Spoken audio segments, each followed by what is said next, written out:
What's up, Guardians? Profane here. Thanks for checking out the video.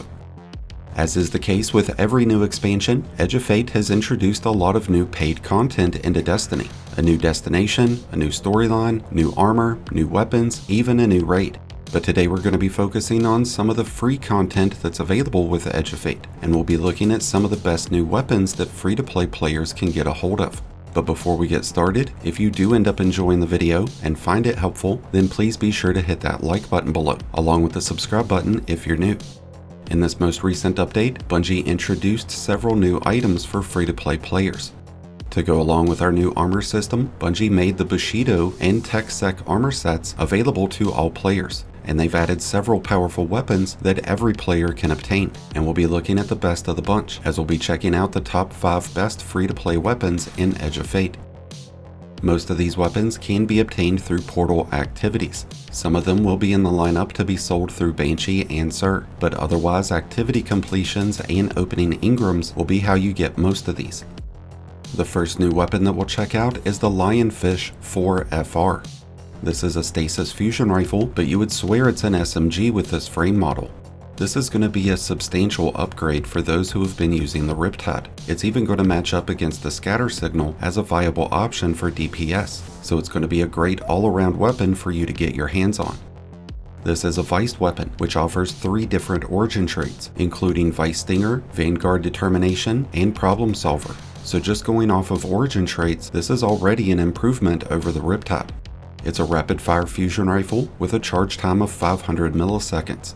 It doesn't have the greatest range, but it's hard-hitting, and it's got some juicy 3rd and 4th column traits, which include Subsistence, Reconstruction, or Rhyme Stealer in the 3rd column, and Binary Orbit, Controlled Burst, and Chill Clip in the 4th. I like the combination of Subsistence and Chill Clip when it comes to ad clear and champion duties, but Reconstruction with either Binary Orbit or Controlled Burst could see us putting up a lot of damage. Rhyme Stealer does pair up well with Chill Clip to give us Frost Armor, but unless we're on a Stasis subclass, we're only ever going to get 2 stacks, which is the downside of this trait. If you can get your hands on a tier 4 or 5 version of this weapon, you'll have 3 perks in each column, which could give you a lot of versatility in your loadouts, which is the same for all the weapons that we talk about today. But to start seeing those tier 4 and tier 5 drops, you'll need to be exceeding the 3 and 400 power mark. The next weapon that we'll check out is the new kinetic longbow called Mercury-A. This is the only high-impact bow that's currently available, and it's only the 2nd bow to feature kinetic tremors as a 4th column trait. This overpenetrates enemies, much like the Wishender does, but this doesn't pierce barrier shields, unless of course you have Radiance.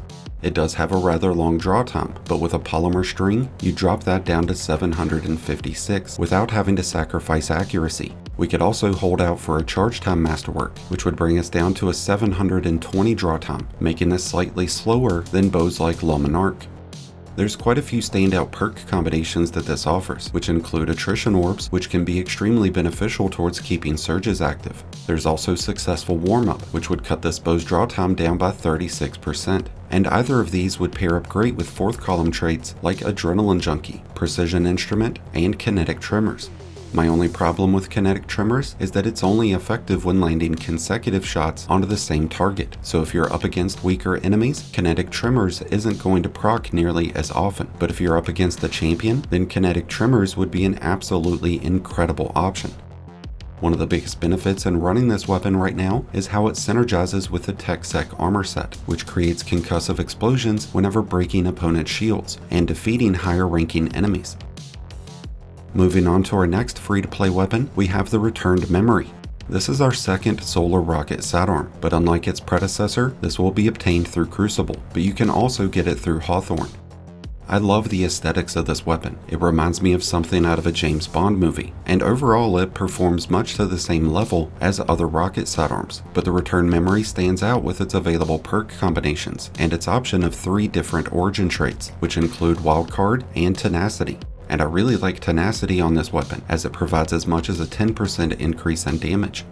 You're going to find a lot of powerful combinations with this sidearm, like Hill Clip and Incandescent, which is one of the more popular roles on the Aberrant action. But there's also 3rd column options, like Impromptu Ammunition, which will increase this weapon's ammo generation stat. There's also Blast Distributor, which will generate bonus grenade energy as we deal splash damage. And in the fourth column, we have powerful damage perks like Redirection and One for All, but we also have Burning Ambition, which is a new variant of Incandescent. But instead of requiring final blows to apply Scorch, this will inflict that on sustained damage, but it does take around 4 hits for that to kick in, so it's a perk that's going to do better against stronger enemies. With that said, we move on to our next free-to-play weapon, and we'll be checking out the Ahab Char Solar Auto Rifle. This is a rapid-fire framed AR that fires out at 720 RPM, so it's in the same archetype as the Chroma Rush, the Rufus's Fury, and the Crate, which have all seen their time in the spotlight. This will make for a really strong PvE weapon, but it's got a lot of standout attributes that would make it a great option in Crucible. Unlike many of the other weapons that we've mentioned today, this only offers one origin trait, and that's Braid Legacy. So hits with this weapon provide bonus energy to whichever ability that's closest to being full, so it sort of tops those abilities off. And what's nice about this is that it's based on hits, not final blows. To double down on that ability regen, this weapon offers third column traits like Recycled Energy, Grave Robber, and Proximity Power. But the two big standout third column traits are Heal Clip and Subsistence.